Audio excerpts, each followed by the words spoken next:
Бәріңе сәлем. Бүгін мен сендерге Символ фильмі туралы айтамын. Фильм 2009 жылы Жапония елінде шыққан. Видеоны көрмей жатып, каналға подписаться етуді ұмытпа. Ал егер видео ұнаса, лайк басып, колокольчикті басып қой. Сонда видеоны бірінші болып көре аласың. Бұл сендерге аз ғана уақытта алуы мүмкін, ал мен үшін 100 000 подписчикке бастайтын жол. Жапон жігіті үстінде пижамасымен әппақ бөлмеде оянады. Есік терезесі жоқ. Кенеттен қабырғадан бір шығып тұрған нәрсені көріп, оны басқанда айналадан жүздеген періштелер шығып, олардың күлген дауысы естіледі де, қайтадан жоқ болып кетеді де, соңынан кнопкалар қалып қояды. Жігіт айқайлап жібереді.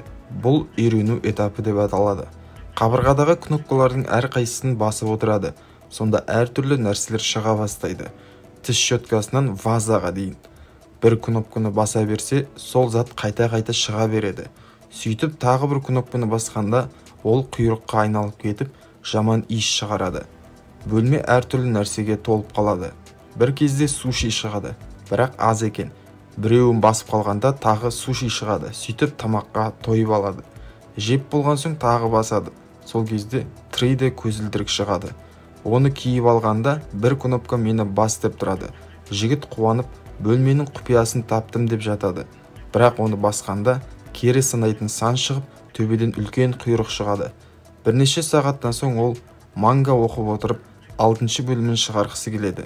Бірақ кнопканы басқанда 7-ші томы шығады. Одан кейін 8-ші, 9-ші томдары шығады.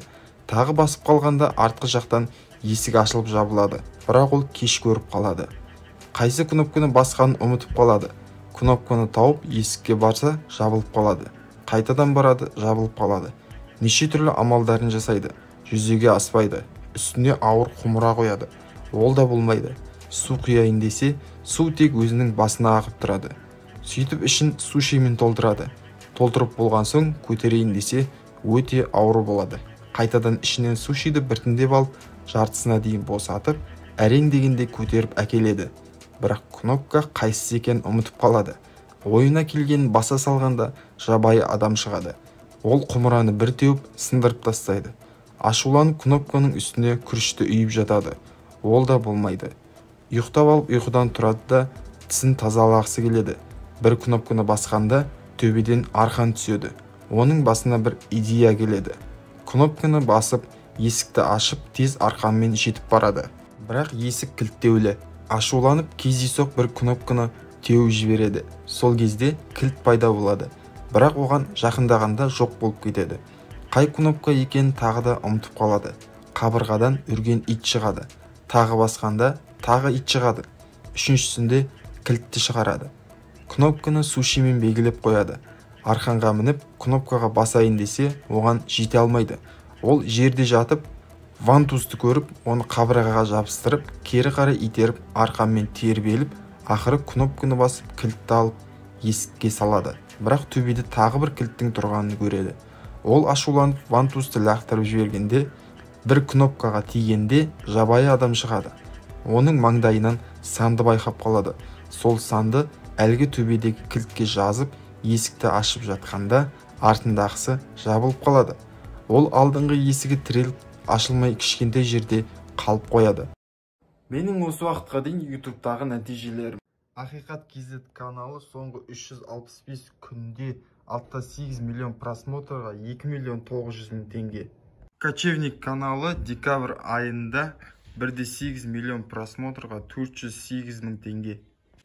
Ақиқат KZ 83 000 подписчик. Кочевник бір айда 408 000 теңге. Кино шолу бір айда 20 000 подписчик. Егер де сіз де осындай нәтижеге жеткіңіз келсе, төмендегі WhatsApp нөмірге жазыңыз. Ол сол жерде алдыңғы бөлмеде қанша мүмкіндіктер болғанын есіне алып жылап отырады. Кенеттен қабырғадан желді байқап, оны оңай ашып алады. Ол ұзын коридорда жүгіре береді. Бұл жердің шеті жоқ сияқты. Бір бөлмеге келгенде ол шаршап жерде отырады. Бір кезде шашының өсіп, пижамасының көнеріп кеткенін байқайды. Бөлмеде дым жоқ. Артындағы есік жабылып жатады. Бұл бөлмеде де періштелер толып тұр, бірақ есейіп кеткен. Оларда жоқ болып кетіп, артынан кнопка қалып жатады. Бұл этап практика деп аталады. Бұл кезде Антонио деген жігіттің әкесі бір нәрсеге алаңдап жүреді. Әйелі оны бүгінгі төбелеске қатысты шығар дейді, бірақ көкесі жастықтан тәжірибе маңызды деп жауап береді. Төбелесетін жігітті қарындасы машинамен төбелеске алып келе жатады. Басталмас бұрын ол дұға оқып жатады. Мектепте Антонионың әкесін мазақтап, жолы болмаған адам деп жатады. Антонио мен көкесінің тәтесі төбелеске жанкүйер болуға алып келеді. Бірінші болып қарсыластары шығады. Оның аты Текила Джо. Одан кейін Антонионың әкесі шығады. Олардың командасының аты Мені қаттырақ сүй деп аталады. Бірінші болып қасындағы командаласы шығады. Ол қарсыласын ұрып жатқанда, екіншісі ережені бұзып, оған жабылып жатады. Антонионың әкесі ережені бұзғысы келмей қарап тұрады. Командаласы рингтен шығып қалады. Рингке Антонионың әкесі кіреді. Қарсыласы оған жабылып жатады.